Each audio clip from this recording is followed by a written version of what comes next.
예, 이제 오늘은 여섯 번째 시간이죠. 이제 오늘은 첫 창조와 새 창조, 전에도 한번 다루긴 했습니다만은 훑어보시고, 앞주에 그 타락에 대한 걸 저희가 보았어요. 근데 오늘 조금 더 구체적으로 한 걸음 더 좀 들어가 보려고 합니다. 예, 그리고 이 성소의 역사인데, 이제 오늘은 조금 더 디테일하게 들어가서 특히 바벨론 포로 이후에 나타난 그 바벨론 포로 이후에 하나님께서 성전 재건을 명령하실 때 두 그룹으로 분리하셔요. 이스라엘의 지도자들과 선지자들. 예, 그래서 이 부분을 오늘 좀 살펴보시고, 예, 그리고 이제 이게 방금 제가 말씀드린 3번과 4번은 이제 간략하게 이제 이어지는 겁니다. 그래서 이제 3번에서는 에덴 동산, 그다음에 출애굽, 가나안, 바벨론 포로 이후에 성전 재건 이렇게 윤곽을 보신다면 4번에서는 방금 제가 말씀드린 두 그룹으로 이제 나누어져서 어떻게 진행되는가 하는 것들을 볼 거예요. 이제 그러면 저희가 그 학계 스가랴 말라기서를 읽으실 때 그때 같이 읽으셔야 될 구약 본문이 어디냐? 이제 에스라, 느헤미야, 에스더 이쪽입니다. 어쨌든 그 슬라이드 보실 때 같이 좀 보시죠.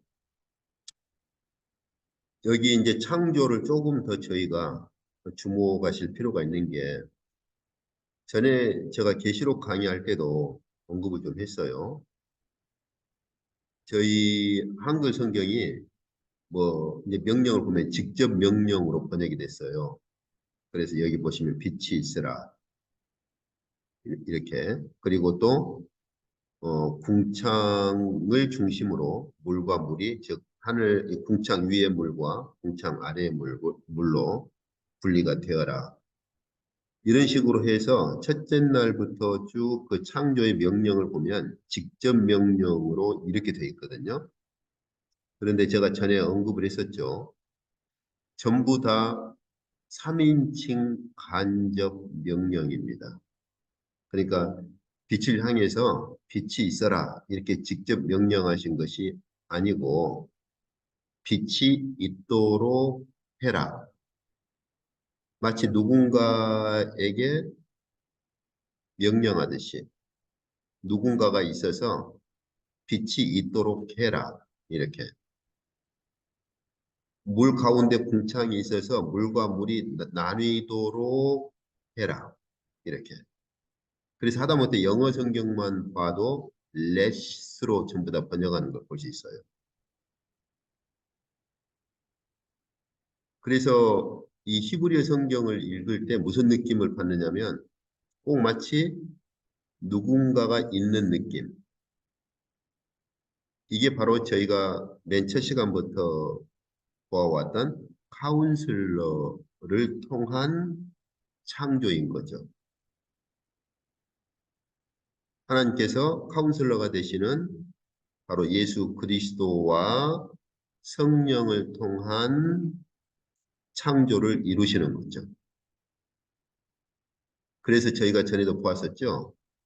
잠언서에서 바로 지혜를 통해서 창조가 이루어진 것으로 그 지혜는 카운슬러를 표현하는 또 다른 표현법이에요. 다윗의 카운슬러를 지혜자로 부르기도 합니다.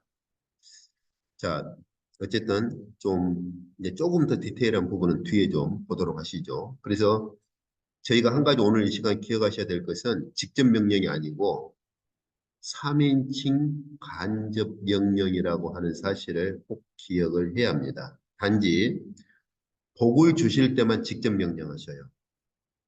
예, 생육하고 번성해라 이렇게. 복을 주실 때는 바로 그 대상에 대해서 직접 명령을 합니다. 그리고 또 한 가지가 사람만큼은 이제 에, 우리가 어떻게 하자 이런 그 신적 협의를 하는 이런 에, 표현법을 사용하시죠. 1인칭 복수. 예, 그래서 이 우리에 대한 어법은 전에 한번 제가 계시록 할 때였나요? 아니면 공간복음 할 때였나요? 그때 신약 성경에 나타난 우리에 대한 어법들에 대해서 한번 간략하게 훑었는데 이제 앞으로 이 구약에 나타난 우리에 대한 어법들을 같이 쭉 훑어볼 거예요. 그러면 구약부터 신약에 이르기까지 우리라는 표현의 어법, 예, 이제 위워드라고도 할 수 있는데, 예, 그래서 이 부분을 앞으로 저희가 조금 주목해서 볼 겁니다. 그래서 여기 3인칭 간접명령하고 1인칭 우리가 어떻게 하자라고 하는 신적 협약, 에, 이제 계약 신학적으로 대표적인 학자가 콕체이우스죠. 그래서 콕체이우스의 영향으로 이런 행위 언약, 선악과 언약을 행위 언약으로 이렇게 규정하기도 했어요. 이제 웨스트민스터 신앙 고백서에서도 그렇게 규정을 했고. 그런데 이제 그 콕체이우스가 썼던 또 아주 좋은 용어 중에 하나가 신적 협약이라는 개념이죠.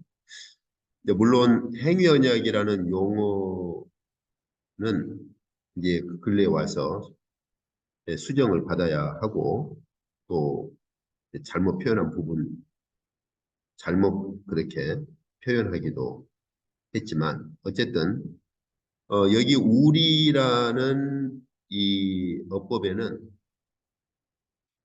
에, 성부 하나님과 성자 하나님과 성령께서 성부 하나님, 성자 하나님, 성령 하나님께 서로 신적 협약을 하는 그런 아주 독특한 그런 어법이죠. 이 부분도 이제 뒤에 가서 조금 더 우리가 본문들을 더 파악하면서 보시죠. 그래서 어, 여기 창세기 1장을 보실 때 하나님께서 카운슬러를 통한 창조를 이루시는구나. 그리고 사람 창조하실 때는 신적 협약을 통해서 창조를 하시는구나. 이 두 가지 특성을 안 놓쳐야 됩니다. 이제 제가 다음에 조금 더 깊이 들어갈 때 언급을 하겠지만은 에, 오리겐 같은 경우는 이 하나님께서 영원하시기 때문에 영원하신 하나님으로부터 나온 창조도 영원한 것으로 봐요. 그래서 창조 자체가 그래서 오리겐이 표현한 말이 있어요. 하나님의 창조가 이루어지지 않았던 때는 없었다. 그 말은 무슨 말이냐? 창조 자체도 영원했다. 이렇게.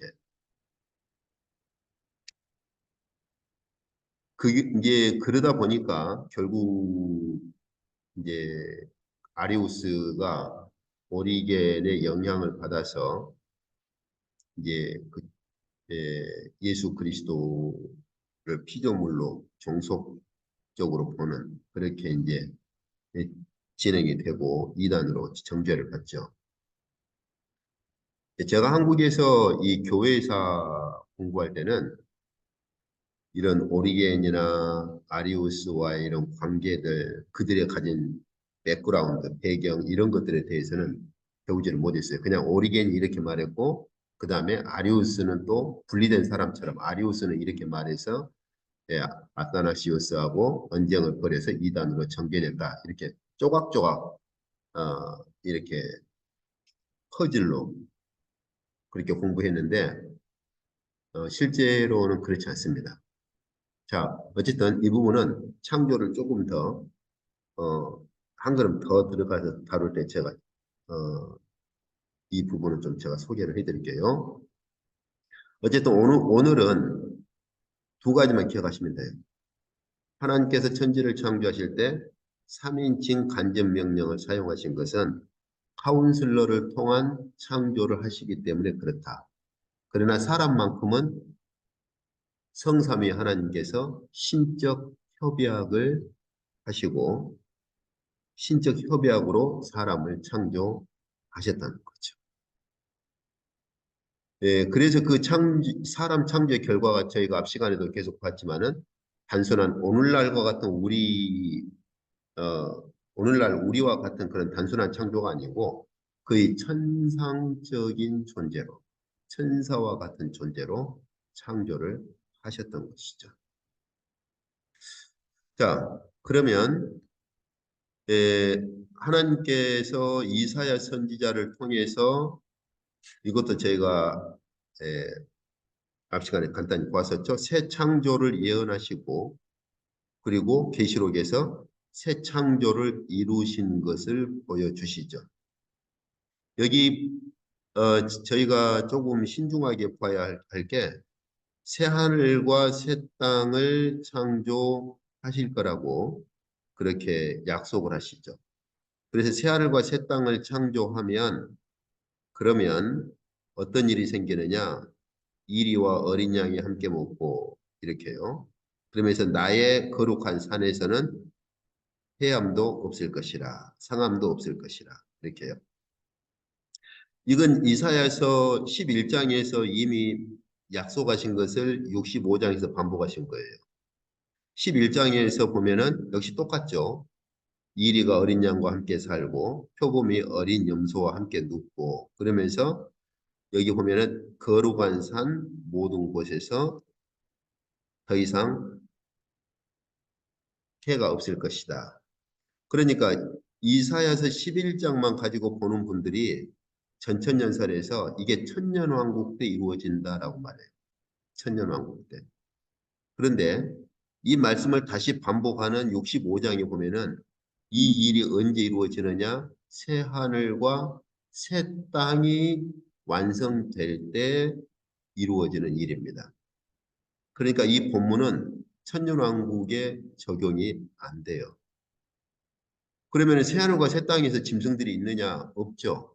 이건 하나님께서 이사야 선지자를 통해서 이스라엘 백성들에게 주실 때 새 하늘과 새 땅의 평화에 대한 표현법이에요. 문자적인 것이 아니고 이것을 문자적으로 이렇게 본 사람들이 천년왕국 때는 이렇게 암소와 곰이 함께 살고 사자가 풀을 먹게 될 것이라고 그림도 그렇게 그려요. 히브리어의 표현법에 대한 이해가 안 돼 있으니까 그러는 거예요.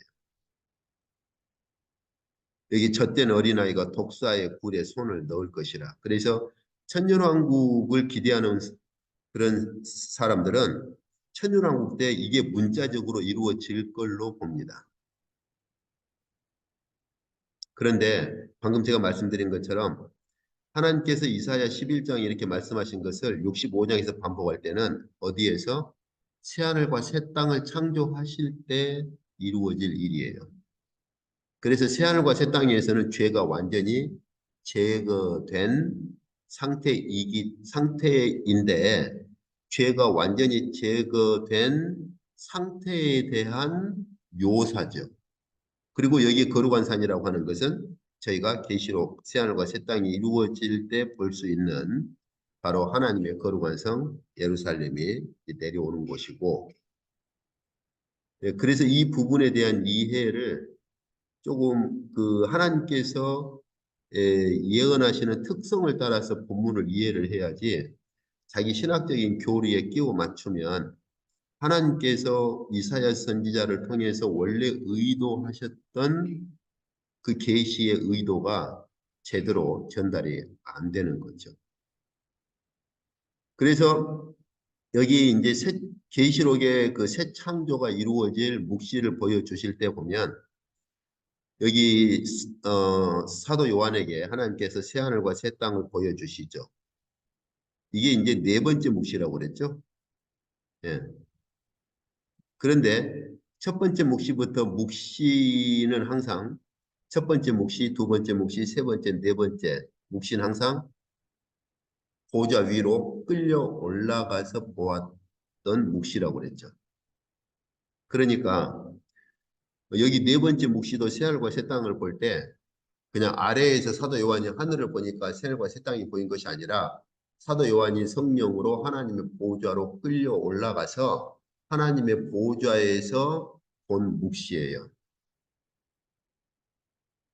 자, 그러면 저희가 두 번째 묵시에서 하나님의 보좌로 끌려 올라갔을 때 사도 요한이 본 것들이 어떤 겁니까? 하늘에 보좌가 있고 그 보좌에 일곱 영께서 계시고, 즉 성령께서 계시고, 그리고 보좌와 장로들 사이에 어린 양이 계시죠. 그래서 이 상태에서 새하늘과 새 땅을 창조하시는 거예요. 그렇다면 창세기 1장에 있는 천지 창조나 계시록에서 마지막에 완성하실 새 창조나 전부 다 배경은 어디냐? 하나님의 어전이 되는 거죠.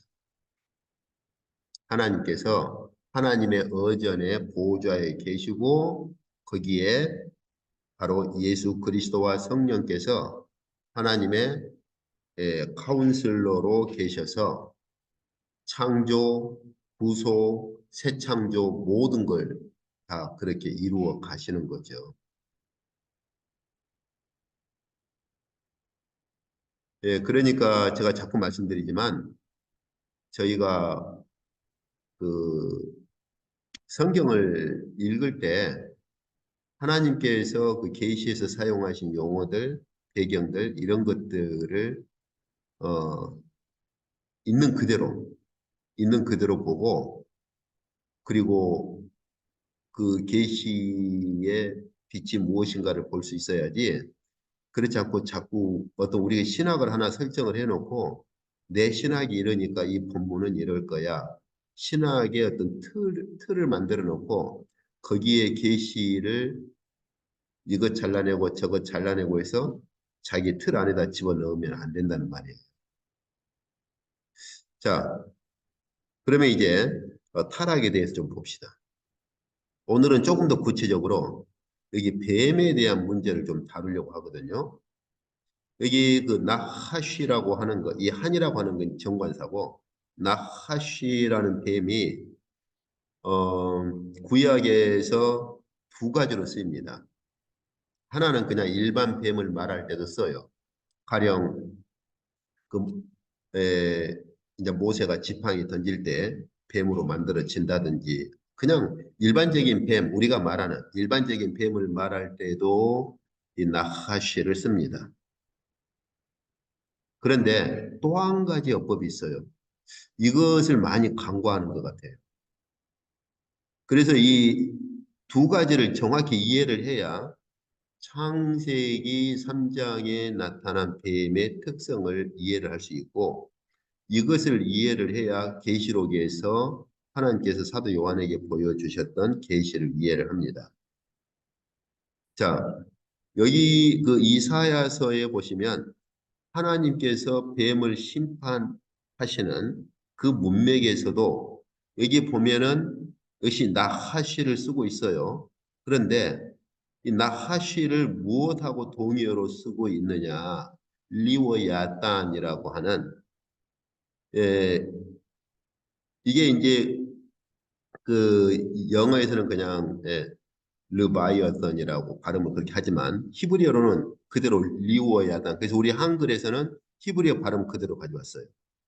그래서 하나님께서 심판하실 때 크고 강한 칼로 날랜 뱀 리워야단 이렇게 돼 있는데 히브리어는 리워야단인 뱀 이렇게 리워야단을 앞에다 썼어요. 어쨌든 뱀과 리워야단이 동일시되고 있어요. 그런데 이 리워야단이 또 무엇하고 동일시가 되느냐면 리워야단을 벌하시며 바다에 있는 용을 죽이실 것이다. 이렇게 용. 예. 그래서 여기서 용으로 번역되어 있는데 사실은 문자적으로는 히브리어 이 단어는 그냥 뱀이란 뜻입니다. 예. 그래서 탄인이라고 하는 것은 일반 뱀을 말할 때 써요. 그러니까 히브리어로는 뱀을 말할 때 두 가지가 있는 거죠. 나하시가 있고 탄인이라고 하는 게 있어요. 그러나 이 탄인이라고 하는 것도 뱀을 말하기는 하지만 일반적인 뱀보다는 용에 가까운 아주 거대한 뱀을 말하기도 합니다. 이 단어는 그렇게 흔하게 쓰이지가 않아요. 탄인이라고 하는 것. 그래서 우리 한글 성경에서 번역할 때는 용으로 번역했는데 잘 번역을 했어요. 자, 그러면 여기서 저희가 무엇을 할 수 있느냐? 이 뱀이라고 하는 게 일반적인 뱀을 말할 때는 이 나하슈라는 이 히브리어가 일반적인 뱀을 말할 때는 그냥 일반적인 뱀이에요. 일반적인 뱀. 그러나 이 나하시라고 하는 것이 또 다른 의미를 가질 수 있는데 그것은 리웨야단이라고 하는 그래서 이런 그 리워야단이라고 하는 건요. 또 다른 데서는 그 번역할 때 번역이 아니라 히브리의 다른 본문에서는 이제 다음에 또 저희가 볼 수 있을 거예요. 또 히브리의 다른 본문에서는 바다에 있는 큰 악어로도 번역을 했어요. 아주 거대한 악어, 거대한 물고기 이렇게. 자, 그러면 창세기 3장에 나오는 뱀을 뭐 저 주일학교 때부터 보면은 그림 보면은 아담과 하와가 있고 쭉 뱀이 그 일반적인 뱀이 이렇게 선악과를 이렇게 감고 올라가서 유혹하는 그림 이제 대부분 그런 식으로 그림을 그리죠. 그런데 여기 심판의 대상으로 나하시를 쓸 때는 일반적인 뱀이 아니라 여기 있는 것처럼 리웨야단의 개념으로 이 뱀을 묘사를 합니다. 그리고 이건 곧 용과 같아요. 그러니까 아담을 미혹했던 뱀은 일반적인 뱀이 아니고 용과도 같이 리워야 리웨야단이라고 볼 수 있는 아주 어마어마한 그런 뱀이죠. 용으로도 말할 수 있어요. 그래서 여기서 볼 수 있는 것처럼 뱀과 여기 원래 리웨입니다. 발음이. 예. 근데 우리 한글 성경에서 리워야단으로 번역을 했는데 여기 리웨로 사실은 정확히 하려면 외로 그렇게 표기를 해야 돼요. 자, 뱀과 예, 리웨야단이라고 하는 것과 용이라고 하는 것은 사실은 동일시되고 있어요. 그리고 이 뱀이 심판의 대상입니다. 종말의 심판의 대상. 이것은 창세기 타락 후에 창세기에서 하나님께서 어, 이렇게 벌을 주시고 심판하시고자 하는 뱀에게도 해당되는 거예요. 그래서 창세기 3장의 뱀을 일반적인 뱀으로 보시면 안 됩니다. 아주 거대하고 용과도 같은 예, 이런 예, 릴리웨 야단으로 그렇게 보셔야 돼요. 여기 시편에서도 우리 믿음의 선진들이 그 심판을 할 뱀을 리웨야단으로 역시 묘사를 하고 있어요. 시편 74편에서도 하나님께서 리웨야단의 머리를 부수시고 이거 이 말씀을 볼 때 어떤 그 창세기의 그 반향을 제가 느낄 수 있지 않나요? 하나님께서 사탄의 도구로 사용된 바로 뱀의 머리를 부수시겠다라고 하는 여인의 후손이 뱀의 머리를 짓밟도록 하시겠다고 하는 부수도록 하시겠다고 하는 그러면 여기 시편에서 무엇을 볼 수 있죠? 아, 우리 믿음의 선진들이 그렇죠. 시편 74편은 아삽의 시편이거든요. 아삽이 하나님께서 뱀의 머리를 부수실 거라고 하는 이것을 아삽이 어떻게 이해를 하고 있죠? 그 뱀을 어떤 뱀으로? 리웨야단. 여기요. 이 방금 제가 말씀드린 리웨야단은 무엇하고 같이 쓰여요? 뱀하고 나하시하고. 그래서 이사야서도 그렇고 여기 시편 74편도 그렇고 하나님께서 심판하실 뱀에 대한 이해는 조그만 일반적인 뱀, 우리가 산속에 가면 볼 수 있는 뱀, 그런 뱀이 아니고 리웨야단으로서 용과도 같은 뱀이라고 하는 것을 볼 수가 있는 거죠. 이사야 선지자도 그렇게 이해를 하고 있고 아삽도 그렇게 이해를 하고 있어요. 그러면 창세기 3장을 읽으실 때 이런 숲속에 있는 뱀이 미혹한 것이 아니라 용과도 같은 아주 어마어마하고 거대한 리웨야단인 뱀이 하와를 미혹한 것으로 보셔야 됩니다. 이것이 반복된 게 어디입니까? 계시록 12장이에요. 하나님께서 사도 요한에게 보여주셨던 거죠. 리웨야단이 하와를 미혹하고 그렇게 에, 선악과를 먹도록 한 것처럼 또 용이 마지막 그리스도 앞에서 역시 용이 에, 그리스도를 제거하려고 이렇게 서 있는 것을 하나님께서 묵시로 보여주시는 거죠. 그래서 일관되게 창세기로부터 계시록에 이르기까지 아담과 하와를 타락시키고 또 마지막 예수 그리스도를 제거하려고 하는 대상은 일관되게 같습니다. 리웨야단으로서 뱀이고 용으로서의 뱀이에요. 그래서 창세기를 읽으실 때 조금 그 배경 그리고 사용된 이 언어의 그 백그라운드를 조금 더 신중하게 그렇게 이해를 하실 필요가 있습니다. 그래서 이제 이건 그 아마 존 홉스, 토마스 홉스가 그 사회 계약서를 쓸 때 그때 그 책의 표지거든요. 왜 제가 이걸 가져왔느냐면은 리웨야단을 꼭 그 용으로만 한정되는 것이 아니고 이 또 다른 그 의미를 어떤 의미로도 이해를 하느냐면 거대한 권력, 아주 거대한 세력, 권력으로도 이해를 합니다. 그래서 여기 그 토마스 홉스가 쓴 여기 제목을 보시면 어떤 제목을 쓰고 있죠? 역시 르바이어던이라고 그래서 리웨야단이라고 하는 히브리어를 영어식으로 발음할 때 르바이어던이라고 하고 있죠.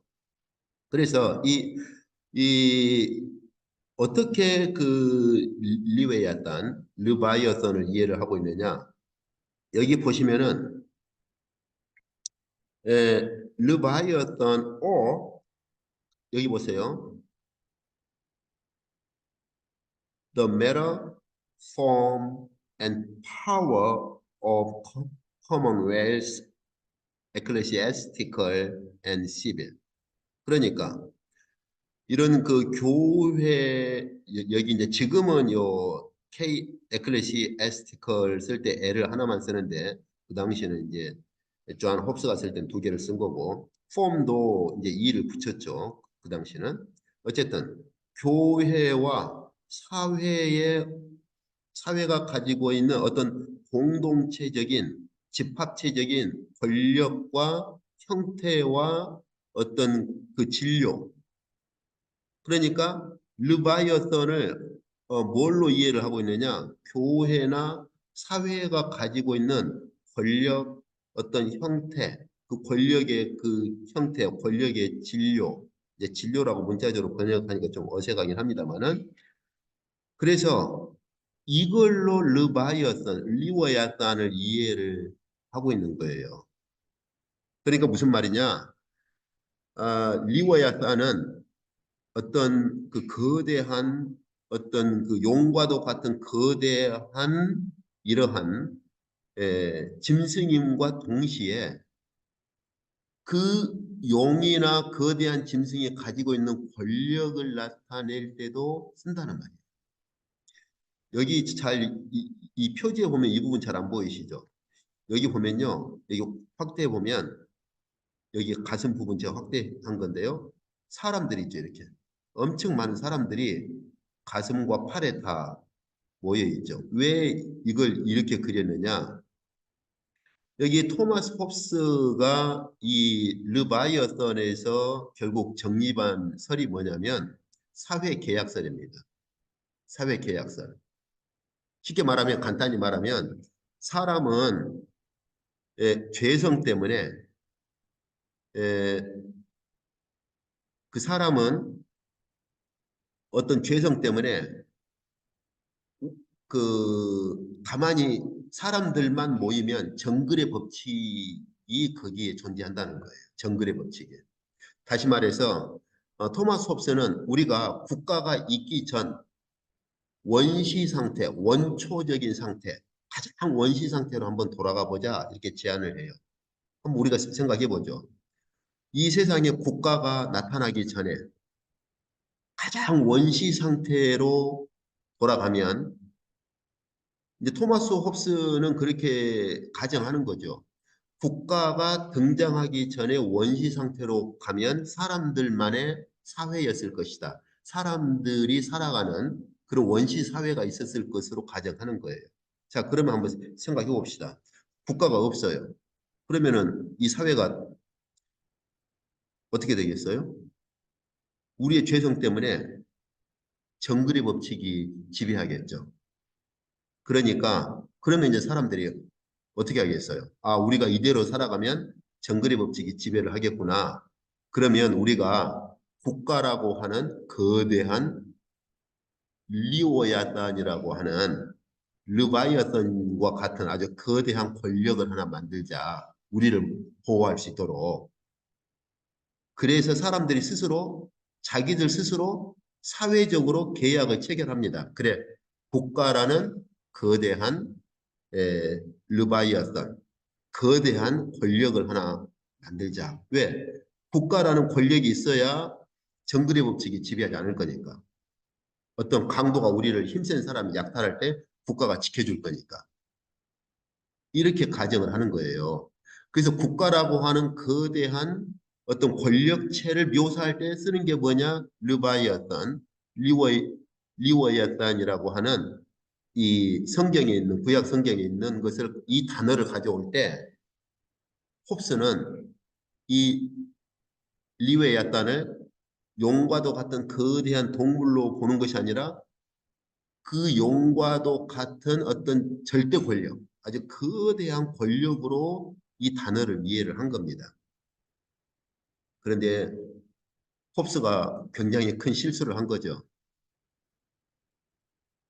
국가가 있기 전에 원시 상태, 그게 가능하냐?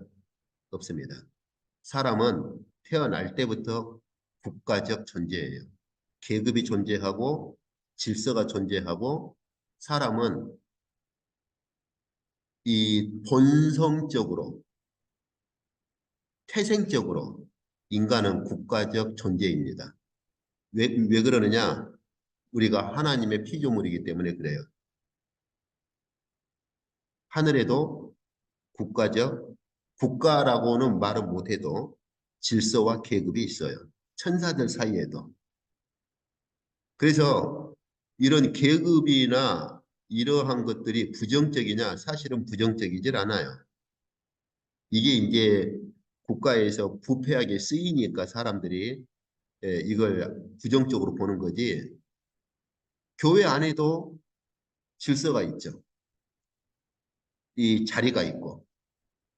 인간은 태어나면서부터 국가적입니다. 국가가 없었던 원시 상태, 그거 자체가 불가능한 거예요.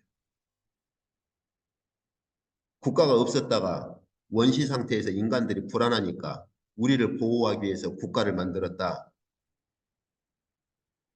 이 사회 계약설 자체가 그 전제에서 출발하는데 그 전제 자체가 잘못된 거예요. 그것 자체는 불가능합니다. 인간은 본성적으로, 태생적으로 사회적이고 국가적이에요. 그게 하나님의 창조의 특성입니다. 생각해 보세요. 국가가 없는 무국가, 우리가 보통 무정부라고 그러죠. 무정부라고 한들 질서와 계급이 없을까요? 정글의 홉스의 말대로 국가가 있기 전에 원시 상태로 돌아간다 한들 그 원시 상태 안에 질서와 계급이 없을까요? 그럼 그것도 곧 국가예요. 국가가 없었던 원시 상태가 가능하냐? 불가능한 거예요. 아이고, 대단한 영국의 그 사회 계약서를, 체계를 이룬 대단한 학자인데, 당신이, 글쎄요, 뭐 그렇게 생각은 할 수 없는 거고, 그 가정 자체가 불가능한 거예요. 홉스는 불가능한 가정에서 출발한 거예요. 그러나 어쨌든 제가 말씀드리고자 하는 것은 뭐 홉스의 이론에 대해서 이런저런 말을 하고 싶은 것이 아니라 홉스가 그 국가라고 하는 절대 권력, 거대 권력을 묘사할 때 쓰는 말이 뭐다? 바로 르바이어떤, 리워야단이에요. 그러니까 이제 저희가 무엇을 할 수 있죠? 리워야단이라고 하는 것, 르바이어선이라고 하는 것은 아담과 하와를 에덴에서 선악과를 먹도록 유혹했던 거대한 용과도 같은 뱀이고, 그러나 꼭 그 의미만 있는 것이 아니라 그런 거대한 용과도 같은 뱀이 가지고 있는 절대 권력을 묘사할 때도 리워야단, 르바이어선을 쓸 수 있다라고 하는 이 두 가지를 이해를 해야 합니다. 그러면 이제 보시죠. 한 사람으로 말미암아 죄가 세상에 들어왔다고 그랬죠. 그런데 이 들어온 죄를 묘사할 때 무슨 용어를 쓰는가 보세요, 이제. 이제 이 배경을 이해를 하고서 보면 공중의 권세를 잡은 자다. 즉, 아담과 하와를 미혹했던 리워야단, 르바이어선으로서 용과도 같은 뱀의 또 다른 특성을 뭐냐? 절대 권력을 잡은 자. 여기도 권세로 번역했잖아요. 모든 권세를 예수께서 다 멸하면 그 나라를 아버지께로 이양해 드린다, 옮겨 드린다. 역시 우리의 씨름은 혈과 육이 아니라 통치자들, 그 다음에 권세들. 바울이 계속 이런 그 세상의 공중의 권세 잡은 자, 혹은 죄가 세상에 들어와서 세상을 지배하는 왕 노릇하는 이러한 세력을 또 다른 측면으로 권세로 어두움의 세상 주관자, 이런 측면으로 바울이 말을 하고 있다는 겁니다. 여기 우리를 흑암의 권세에서 건져내서 아들의 나라로 옮기셨다. 예수 그리스도께서 십자가에서 부활하심으로 그 십자가에서 통치자들과 권세를 무력화했다. 그리고 마지막 계시록에서 보니까 용이 짐승에게 뭘 줘요? 권세를 주죠. 그래서 42달 동안 일할 권세를 받습니다. 무엇을 볼 수 있죠, 이제? 자, 첫 번째, 저희가 창세기에서 아담과 하와를 미혹했던 뱀은 우리가 통상 그림에서 보는 숲속에 있는 이런 기어다니는 그런 뱀이 아니고 구약 성경에서 리워야단이라고 부르는, 그렇죠? 즉 용이라고 부르는 어마어마하게 큰 용이, 그러한 뱀이 아담과 하와를 미혹한 것을 볼 수 있고, 또 그것이 가지고 있는 또 다른 측면이 뭐다? 그 용과도 같은 뱀, 리워야단으로서의 뱀이, 용과도 같은 뱀이 가지고 있는 절대 권력을 묘사할 때도 이렇게 쓴다 그 말입니다. 그래서 창세기로부터 계시록에 이르기까지 이 특성을 우리가 이해를 해야 돼요. 그래서 바로 그러한 절대 권력을 가진 리워야탄으로서의 용으로서의 뱀이 결국은 우리를 죄 아래에서 부려먹고 마지막 우리에게 주는 싹이 뭐다? 죽음이다 그 말입니다. 사망이다 그 말이에요.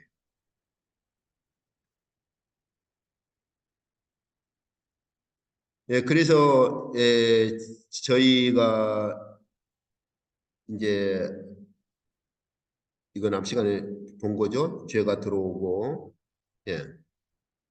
그다음에 이제 이러한 가운데 다시 말하면 리워야탄으로서의 뱀, 용으로서의 뱀이 이제는 세상을 통치하고 있고 리워야탄으로서의 절대 권력을 가지고 있죠. 절대 권력을 가지고 있어요. 그래서 저희가 앞 시간에 보았잖아요. 창세기 이제 3장 그 타락 후부터 11장까지 급속도로 얼마나 그렇게 타락시켜 버린가를 보았잖아요. 그렇죠. 그렇지만 그런 가운데서 하나님께서 계속 이루어 가시는 경륜이 뭐냐? 성소를 에덴에 세우고자 하셨던 성소를 다시 세워 가시는 것이 바로 하나님의 경륜이다. 그래서 성소를 제가 생각할 때 제가 거듭거듭 말씀드린 것처럼 성소는 에덴 동산의 성소로부터 출발해서 출애굽의 성소, 그 다음에 예루살렘 성전, 그리고 마지막으로 수룹바벨 성전이 있습니다. 그래서 제가 거듭거듭 보여드린 것처럼 하나님께서 에덴에 왜 동산을 세우셨느냐? 하나님의 성소를 세우고자 하셨고 그 성소에 하나님의 의전을 두고자 하셨던 거죠. 출애굽 때도 마찬가지죠. 그래서 출애굽기 마지막 결론에 보면은 어떻게 돼 있어요? 성소가 완성되었을 때 심지어 성소 완성을 어떻게 하십니까? 하나님께서 성령으로 지혜를 베푼 자들을 뽑아서 성소 완성을 하시죠. 그리고 그 성소는 하나님께서 모세에게 하늘에서 보여줬던 원형을 그대로 만든 거예요. 그래서 출애굽기 마지막 보면은 그 성소가 완성됐을 때 하나님의 영광이 얼마나 그 성소에 가득 찼던지 모세만이 아니라 모든 이스라엘 백성이 그 영광의 빛 때문에 얼굴을 가려야 할 정도였죠. 그리고 그것을 완성하시려고 이스라엘 백성을 가나안으로 그렇게 끌고 인도해서 가신 거죠. 이 약속의 출발이 아브라함이에요. 그래서 이제 다음 주에 저희가 볼 겁니다만은 아브라함, 이삭, 야곱, 요셉이 죽기까지 붙들렸던 것이 죽기까지 붙들고 있었던 게 뭐냐면요. 하나님의 약속인데 특히 하나님께서 약속하신 그 땅이었어요. 그리고 히브리서에서도 그렇게 해석을 합니다. 그래서 아브라함과 이삭과 야곱과 요셉을 보실 때 항상 그 마지막 결론에 보면은 이 그들의 삶의 분기점들을 볼 때 그들의 삶을 끌어갔던 게 뭐냐? 그들이 집착했던 것이 뭐냐? 그들이 붙들었던 것이 뭐냐면 아브라함에게 주셨던 바로 그 땅에 대한 약속이에요. 이걸 잘못 이해를 해가지고 전에 어떤 분이 아브라함에게 하나님께서 복을 주시고 땅을 그렇게 주셨으니까 우리도 하나님 믿고 예수님 믿으면 땅을 주실 것이다. 근데 그 땅이 아니고 여기 가나안 땅이죠. 왜요? 가나안 땅에 예루살렘 성전을 세우고자 하셨으니까. 그리고 이스라엘 백성의 죄 때문에 바벨론 포로 70년 동안 보내셨을 때에도 70년 끝나고 돌아오게 하신 목적이 뭡니까? 이제 이 다음 슬라이드에서 볼 거예요. 다시 성전을 재건하고자 하시는 거예요. 다시. 그걸 일명 수룹바벨 성전이라 부릅니다. 왜냐하면 수룹바벨로부터 시작을 했으니까. 자, 이 부분을 조금 더 봅시다, 이제.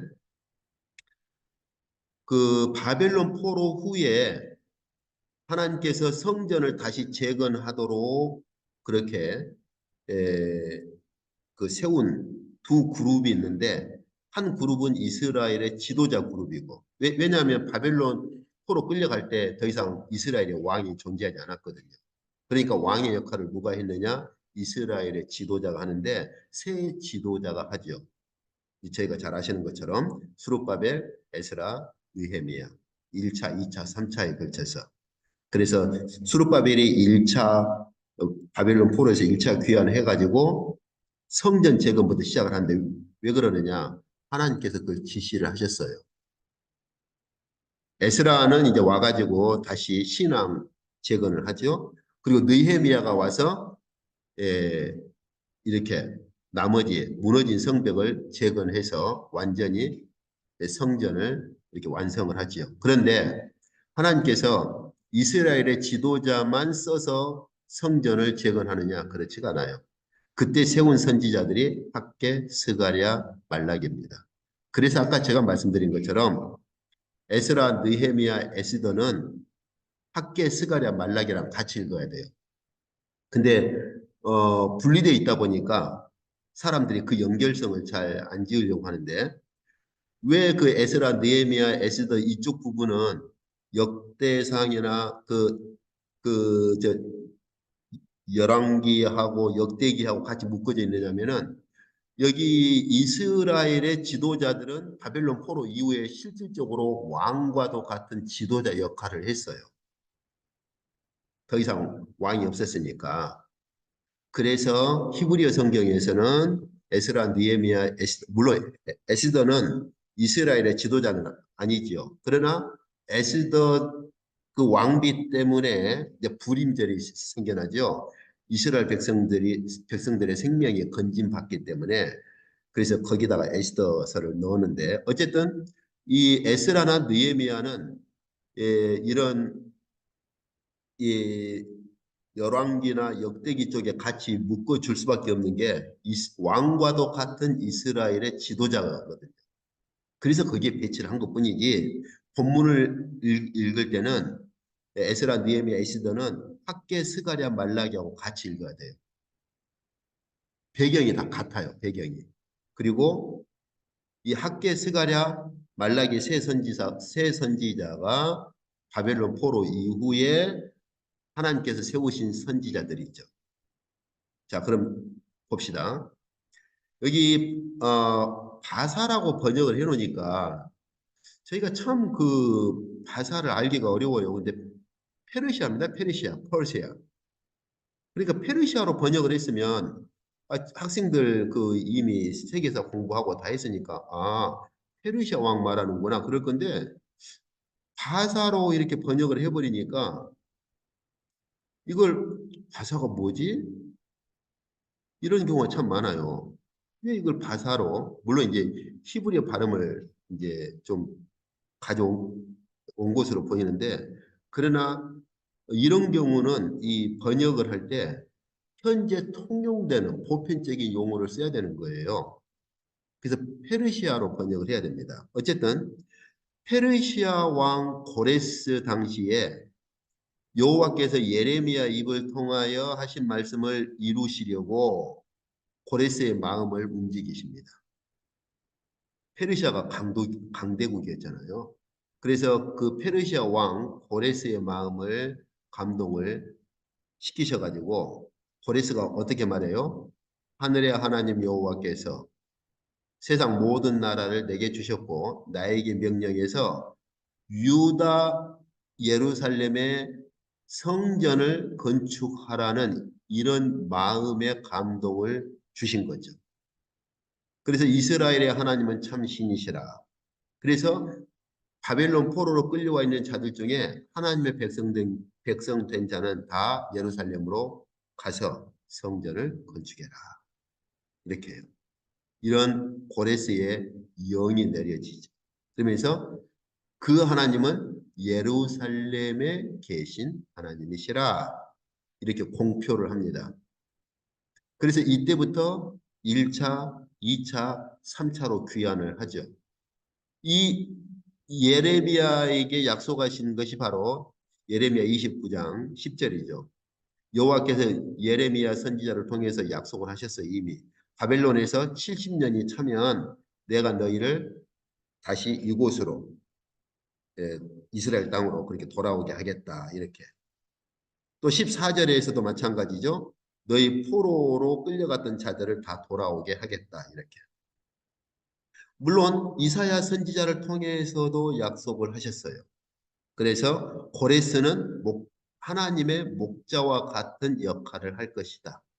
그래서 예루살렘으로 그렇게 하나님의 백성들을 돌려보내서 성전에 대해서는 기초가 놓여지리라 하는 자니라. 이렇게 다시 말하면 예루살렘의 성전의 기초가 놓여지도록 역할을 하는 자다. 이렇게 이미 하나님께서 이사야 선지자를 통해서도 고레스의 역할을 계시를 하신 겁니다. 그러니까 여기서 제가 무엇을 알 수 있죠? 왜 하나님께서 바벨론 포로 70년이 찼을 때 이 고레스 왕을 사용해서 이스라엘 백성을 돌아오게 하시느냐? 주 목적이 뭡니까? 오직 하나입니다. 성전 건축이에요. 바벨론 포로로 끌려갈 때 완전히 무너져버린 하나님의 영광이 예루살렘의 성전에서 떠났고, 그리고 완전히 회파되어 버린 하나님의 성전을 다시 건축하고자 하시는 것이 바벨론 포로에서 해방시켜주는 가장 궁극적인 목적이에요.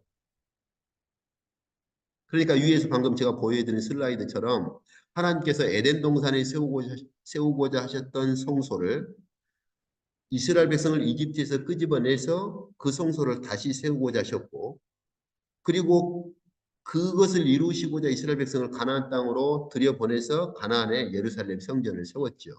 그런데 이스라엘 백성의 타락 때문에 결국은 심판을 하시죠. 그러나 하나님께서는 심판하실 때까지도 다시 그 회파되어 버린 무너져 버린 성전을 세우실 그 경륜을 가지고 계셨던 거죠. 그래서 고레스를 페르시아 왕으로 고레스를 세워서 이스라엘 백성을 다시 예루살렘으로 돌려보내게 하시고, 그리고 그렇게 하신 그 궁극적인 목적이 뭐냐? 다시 성전 재건입니다. 그런데 이 성전에 대해서 가장 깊이 있게 계시를 보여준 게 뭐냐? 스가랴서예요. 스가랴 선지자를 통해서 보여준 스가랴서입니다. 이제 뒤에 조금 더 학계 스가랴 말라기 구조를 볼 때 보도록 합시다. 자, 그래서 이 표가 잘 돼 있어서 제가 이 표를 가져왔는데 여기 보시면은 1차, 2차, 3차에 걸쳐서 그래서 지도자로서는 수룹바벨과 여호수아 1차 때 여기 여호수아는 대제사장 여호수아를 말하죠. 그래서 여기 본문들을 보실 수 있어요. 두 번째 2차 귀환 때 그때 에스라 그 지도자를 돌려보내서 이스라엘 백성의 신앙을 회복시키고 느헤미야를 3차 때는 느헤미야가 귀환해서 이 수룹바벨 때 성전의 기초를 놓았는데 느헤미야가 와서 이제 나머지 성전 전체를 완성하죠. 그래서 여기 보시면은 성전 재건을 하고 에스라는 신앙을 회복시키고 느헤미야는 완전히 예루살렘 성벽까지 완전히 중건해서 그 예루살렘 성을 그렇게 완성시키는데 이제 젊은이들은 너무너무 기뻐했지만은 노인들은 울었어요. 예. 왜 그러냐면 그 솔로몬 성전을 보았던 노인들은 그 눈에 볼 때 너무 성전이 초라해서 눈물을 흘렸습니다. 그러나 젊은이들은 솔로몬 성전을 못 봤기 때문에 그 성전만 세워진 것만 가지고도 너무너무 기뻐했었죠. 그런데 한 가지 이제 다음에 제가 좀 더 보겠습니다만은 느헤미야 예루살렘 그 성벽 중건을 가지고 오늘날 무너진 그 하나님의 성전을 다시 세우자 해가지고 이걸 교회에다가 적용을 하거든요. 그래서 무너진 하나님의 성전을 세운 것처럼 교회를 우리가 세우자 이런 식으로. 근데 제가 아까 말씀드린 것처럼 스가랴서 다음에 스가랴서를 보시면은 이 예루살렘 성전을 세우신 것은 사실은 건물의 성전의 목표가 있지 않고 스가랴서에 보면은 초라한 성전이지만 오히려 그게 더 영광스러운 것으로 스가랴 선지자에게 계시를 합니다. 이제 거기에 하나님의 성령께서 거하시고 그리고 거기에 이제 그리스도께서 이렇게 거하시는. 그래서 이 스가랴서랑 같이 읽어보시면 하나님께서 스룹바벨을 중심으로 대제사장 여호수아와 느헤미야를 통해서 완성하시는 그 성전의 본질이 무엇인가를 알 수 있어요. 물리적인 성전이 아니에요. 어쨌든 뒤에 이제 한번 좀 보시죠. 네, 그래서 여기 성전 재건 때 스룹바벨 대제사장 여호수아 학개 스가랴, 이제 스가랴는 학개 스가랴는 이제 선지자죠. 대제사장 여호수아와 그다음에 학개 스가랴 선지자를 중심으로 예루살렘의 스룹바벨 성전을 기초를 놓고 재건하기 시작합니다. 그렇기 때문에 제가 자꾸 말씀드린 것처럼 이런 그 에스라, 느헤미야 이쪽 본문은 학개, 스가랴, 말라기를 같이 예, 읽으셔야 됩니다. 이제 그러다가 40년 후에 그 우리가 에스더서에서 볼 수 있는 불임절 사건이 발생하죠. 그때 1차는 귀환하고 2차가 귀환하지 않았던 그 사이에 그 페르시아에서 발생했던 일이죠. 뭐 이건 잘 아시죠? 그리고 이제 에스더의 불임절 사건 후에 20년이 지나서 에스라가 2차로 예루살렘으로 와서 신앙을 회복시키죠. 그리고 에스라가 귀환한 후에 한 13년 정도 지나서 느헤미야가 3차로 와서 수룹바벨이 시작한 이 성전을 완성을 합니다. 그리고 선지자들도 마찬가지예요. 그래서 학개서 배경을 이해를 하시려면 에스라서를 꼭 읽으셔야 돼요. 제가 거듭 말씀드리지만은 같이 읽어야 돼요. 따로 분리해서 읽으면 안 돼요. 학개서를 이해를 하려면 에스라서 1장부터 4장까지를 읽어야 되고 아까 제가 미리 보여드린 것처럼 하나님께서는 학개와 스가랴 선지자를 통해서 포로 귀환한 이스라엘 백성들에게 예루살렘 성전을 다시 여기 예루살렘 성전 이 재건을 다시 시작하라고 그렇게 명령하시죠. 그래서 주후 516년에 수룹바벨 성전이 이루어지죠. 그리고 이것과 같은 배경을 가진 게 스가랴서입니다. 그래서 여기 이게 같은 역시 에스라 이쪽과 같은 이 본문들을 같이 읽으셔야 한다는 거죠. 여기 그래서 그 스가랴 선지자도 역시 보세요. 학개나 스가랴 선지자는 전부 다 무엇과 관련해서 하나님의 그 사역의 명령이 주어지죠? 성전 재건이에요. 성전 재건을 하다가 16년 동안 그만 중단되어 버리거든요. 그때 이 성전 재건을 완공하라는 선지자들에게도 하나님께서 그 명령을 주십니다. 이스라엘의 지도자들만이 아니라 선지자들에게도. 그런데 이때 스가랴서를 보시면은 이 성전이 어떤 성전인가를 보여주세요. 보면요, 정말 이제 스가랴서 뒤에 볼 때 같이 볼 거예요. 영광으로 가득 찬 성전이에요. 규모나 이런 그 외모의 그 건물의 형태는 솔로몬 성전에 비하면 너무너무 형편없어서 노인들이 눈물을 흘렸지만은 오히려 하나님께서 이 이스라엘의 지도자들과 선지자들을 통해서 성전을 세우라고 하신 그 이유가 뭐냐면 사실은 그 건물이 목적이 아니에요. 스가랴서를 보면은 그 성전의 궁극적인 목적지가 어디냐? 하나님께서 세우고자 하시는 예수 그리스도를 중심으로 그리고 성령으로 세우고자 하시는 바로 진정한 성전이 그 목적지입니다. 뒤에 보시면 알 수 있어요. 그런데 하나님께서 그 마지막 선지자로 말라기를 세우실 때 무엇 때문에 그러느냐? 이제는 성전이나 성벽이 완전히 다 재건되었는데 100년이 지나가면서 또다시 타락합니다. 또